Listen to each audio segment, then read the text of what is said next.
All right, welcome to lesson 8.3 Geometry Notes on Proportionality Theorems. So actually last lesson of the chapter, of chapter 8 here, it's kind of unique. It involves just some kind of cool things that go on when we end up in triangles or with parallel lines, how things get divided proportionally. So we'll look at three different theorems and a couple examples with each, and that'll be it. So let's jump in. Let's get the notes portion, at least this first part, done. One at a time here. Make the picture, add it to your notes. First one, triangle proportionality theorem says any triangle, right? So the big triangle QRS, if we end up with a line or a segment, in this case, TU, a segment that is parallel to one of the bases, one of the sides of the triangle, that triangle is then divided into four segments, QT, TR, SU, and UR, which are proportionate. So basically how it works, true to the theorem, says that the length of RT compared to the length of TQ is equal to the length of RU compared to the length of US. But kind of the nice part of the way proportions work, there's tons of flexibility here as far as how we'll set, as far as options to set up proportions to find unknown side lengths. I could, as long as I stay consistent, I kind of, it's almost foolproof. So the way, like I said, the way it's kind of set up, right to left, right to left is the actual theorem. But we could, if this was a picture, if I was going to set up a proportion, I could go left to right. I could go even top to bottom, top to bottom. So there's different things we can do there as far as setting up our own proportions when it comes that time. All right. So this is the only one that we'll look at that has a converse to it. We'll use it in situations where, it's very, look at the pictures, almost identical, right? What's the difference? So initially we have a triangle QRS, and we have this segment TU, but we don't know, we don't know that TU and QS are parallel. But if we were able to show that RT was proportionate to TQ the same way that RU was related to US, if those were the same ratios, that would force those lines parallel. So it's just kind of it's a true converse of the triangle proportionality theorem. If we know this relationship's true, then those lines must be parallel, versus here where if those segments were parallel, then that relationship was true. Okay, so we'll look at two examples that basically looks at using the theorem, using the converse theorem, and then we'll move on to the next one. So here we go. You pause it, you set it up, you try it, you attempt it. I'll let you read through it, and here's the solution. So in the diagram, we're told QS, and it's marked, QS is parallel to UT. Awesome. It's essentially setting us up exactly what we talked about with the theorem. So we know parallel lines to begin with. We're told RS is 4, great, it's in there. ST is 6, it's in there. QU is in there, 9. What is the length of RQ? So we're looking for ultimately that right there. So I'll use a variable just to maybe hold its spot. And what we said based on that theorem, there's all sorts of flexibility and ways to set this up. The theorem says take this side length and compare it to this side length, and that needs to be the same as us comparing this side length, or this segment length, I guess I should say, to this segment length. But I know I just talked about there's all sorts of other options here to set this up. I could go left to right the same way that left to right. Or, and I'm not saying you have to set these all up, I just want us to see and understand that there's different ways to do this. I could go bottom is to top the same way that bottom is to top. Okay, because either any of these three, and I'm kind of just stopping at 3, but what's going to happen when I go to solve any one of these proportions? I'm going to cross multiply and get 6 times x. Whether I do it there, whether I do it there, or whether I do it there. And then the other cross product is in all 3 instances is 9 times 4, 9 times 4, 9 times 4. So we end up with 36, and it ends up being like a nice, relatively nice kind of solve. We'll divide both sides by 6 and say x equals 6. So for us to answer the question, the length of RQ is absolutely equal to 6. And that's where we have it. So like I said, you don't obviously don't have to set up a 3 different, but I'm trying to illustrate that there's multiple ways to set up these proportions and still be successful. Okay. So RQ has a length of 6. Awesome. That's that. Second one, using the converse here a little bit. So again, pause it, set it up, add it to your notes, and here's the solution. So we've got the shoe rack here. We're told that this one I got to add the numbers to it. BA is 33. CB is 27. CD is 44. And DE is 25. All right, so that's the information. Different kind of setup in that I know all 4 of these kind of smaller segments, whereas the last one we were looking for one of them.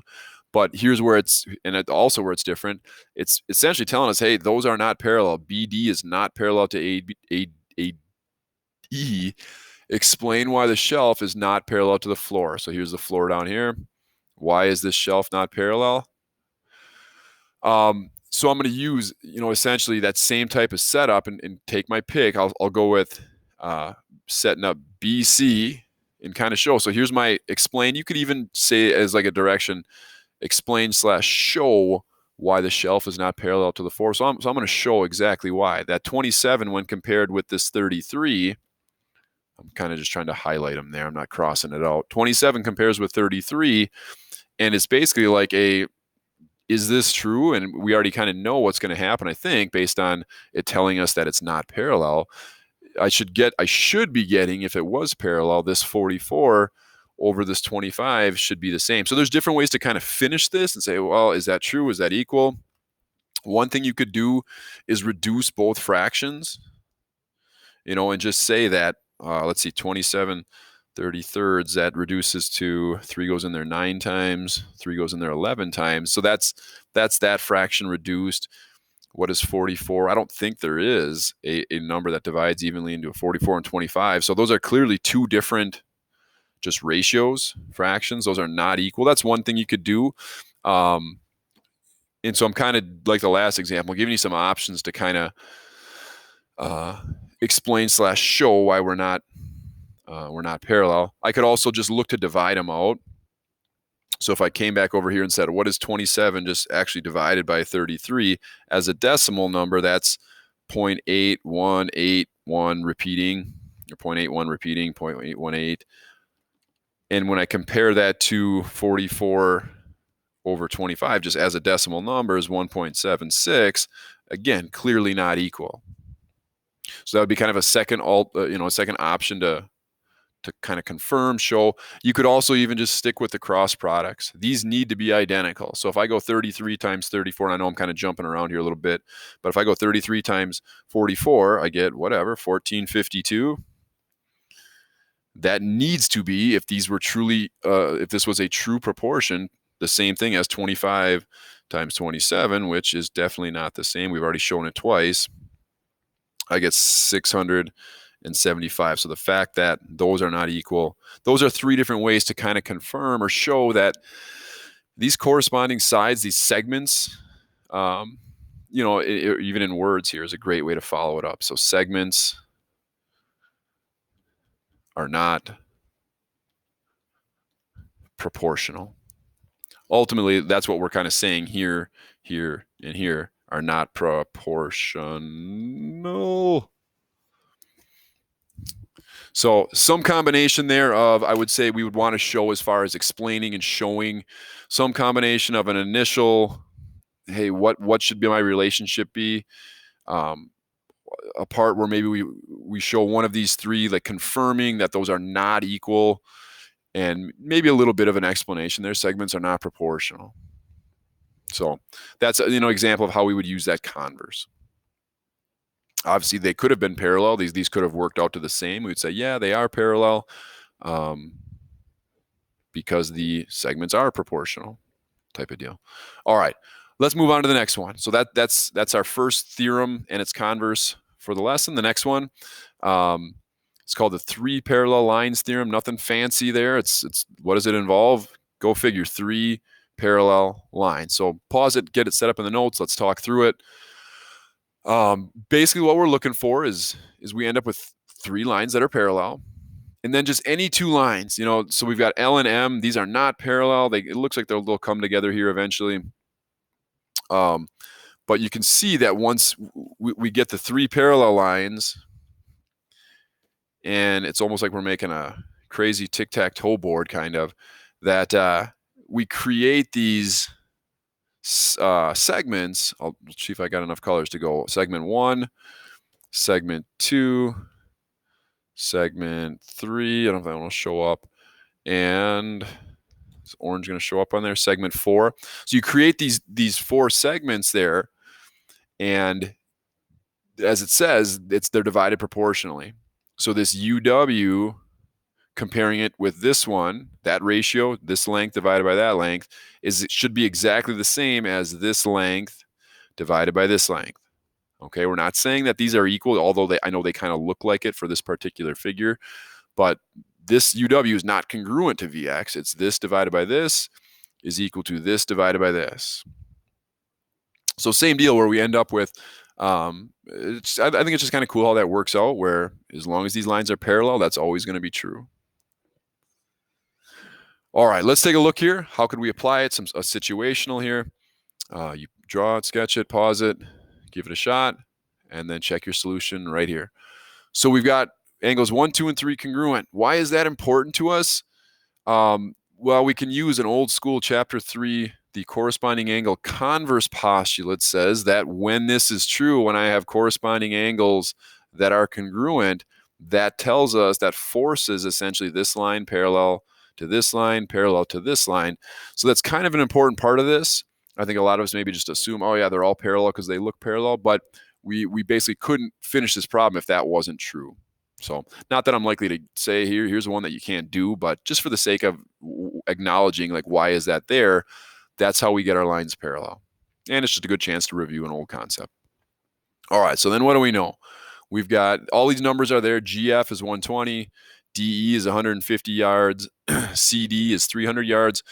We're ultimately looking for what? HF, right? So we'll get there and make sure we answer the question. Right now, I know the 120. What's the hang up right here? We're looking for what is this length right here, GH.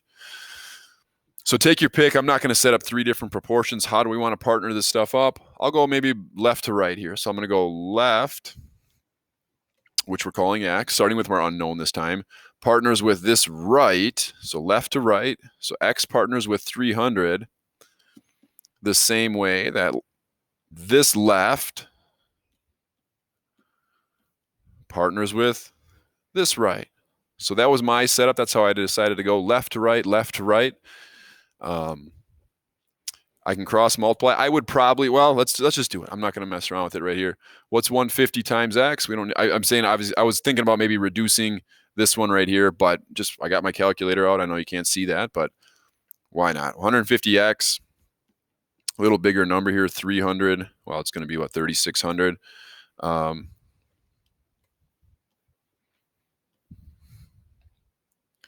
then we'll divide by 150. So X equals, oh, I missed a zero there. My fault. X equals 240. That's what I get for trying to work with those big numbers. I should have reduced it. So X equals 240. Now, again, I didn't answer the question, so just be careful on one like this. Not that it's meant to be tricky, but it was just ultimately asking how long is HF from here to here. So I just got to make sure I take that, what we just found, as what we kind of called X. Make sure I put that back together with that 120 and say HF, the full segment, has a length of, if this is a map or whatever we're looking at here, 360 yards. So there's my final answer. HF was 360 yards. All right, not bad. Again, a doable. Just the fact that we get that flexibility and how we want to set it up usually tends to make these problems a little bit easier, or just as far as understanding and seeing the setup. So Let's do our last one. Look at that. One more set of notes and the example, and that's it for us. So here we go. Last one is called the triangle angle bisector theorem. So you can sketch the picture. We in class, we pretty much went with the pictures. So I end up with a triangle, any triangle, and then pick a vertex. And as long as we know, like in red here, ray CD is an angle bisector. I can tell by the markings that angle C is being bisected. That's going to divide up this side over here proportionally. Okay, so what it says is, let's highlight it again, that this AD matches with this DB the same way that this CA matches with this CB. Okay, as far as when we're saying matches, it means they're proportionate. Taking this length and dividing it by this length gives us the same value as dividing this original side length by this side length. We get that same options for as far as flexibility, left to right, top to bottom. We got all sorts of options to setting these up. All right, let's take a look. Last one. Sketch it, try it. Same as the last one here, where it's why is this being told to us? So we can do the problem, basically. We need to know we have an angle bisector. So it tells us QPR is congruent to RPS. Great, now PR is an angle bisector. Use the given side lengths to find RS. All right, so hopefully you've tried it by this point. This one's tougher. Okay, why? What's going on here? So if I just right away, if I start going, I think a lot of people's initial setup, and I'm going to go here too. I'm going to go top 7 is to right here bottom, the same way that this piece is to this piece. But therein kind of lies the problem. How long is that piece right there? It'd be so much nicer if it just said that piece was 10 or 5 or 2 or 3 or whatever. We don't know what that is right there. And I don't want to use Y because you can kind of see Y is not going to be a great problem because it's unknown, right? That's truly QR is unknown as well. I don't want to use Y because then all of a sudden I got 7x equals 13y, and I don't really have a great way of finishing that. So I'm going to take that Y out of there, I hope. And we got to basically come up with how could I talk about this segment QR in length. And obviously I think most of us are looking and saying, hey, we got to get this 15 involved. Okay, so if RS is X, how long does QR have to be? Well, I can't tell you exactly, but I know if I knew what X was, I would take 15 and I would subtract whatever X was, and that's what would leave us with QR. So that's kind of not the trick, but that's kind of the big the crux of this problem that everything kind of hinges on is us being able to talk about QR in terms of X. So 15 minus X for the length of that segment. So that should be our initial setup, or at least something along those lines as far as, you could have gone the same way. 7 is to this, like 13 is to this. There's options for other setups there. I don't know if we're out of the woods yet. Let's see how the solve goes here. 7x, no problem. I like that. Going the other way, we talked about this in previous lessons. Be careful on that. I need to distribute this 13 times the 15, which I believe is 195. I hope so. And then I also need to multiply it by the x. So there's where my 13x is going to come from. All right, so the cross multiply even on this one isn't super clean. You can kind of see we'll add 13 to both sides. 20x equals 195, and we'll divide both sides by 20.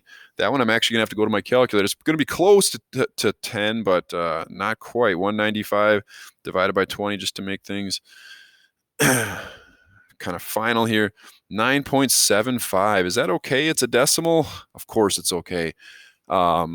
That's just the way it works out when you're involved in 13s and 7s and odd numbers here. Yeah, so what? That's just how it's going to go. So kind of a tough problem to finish with there. I like it. We've got to think a little bit about what are we using for that side length, or at least the expression for there. But X ends up being 9.75. If I needed to, if the question asked how long is QR, well, definitely we would go 15 minus 9.75 and we'd be all right. So that's it. So basically the lesson involves using those 3 theorems in a variety of ways to essentially find side lengths, or missing segment lengths. Here wasn't necessarily a triangle, but we were able to find unknown segment lengths and in triangles and kind of some of that parallel line stuff. So I think that's it. 8.3 is in the books. We did a nice job there, kind of a shorter lesson. Let's call it, and I'll see you in future lessons.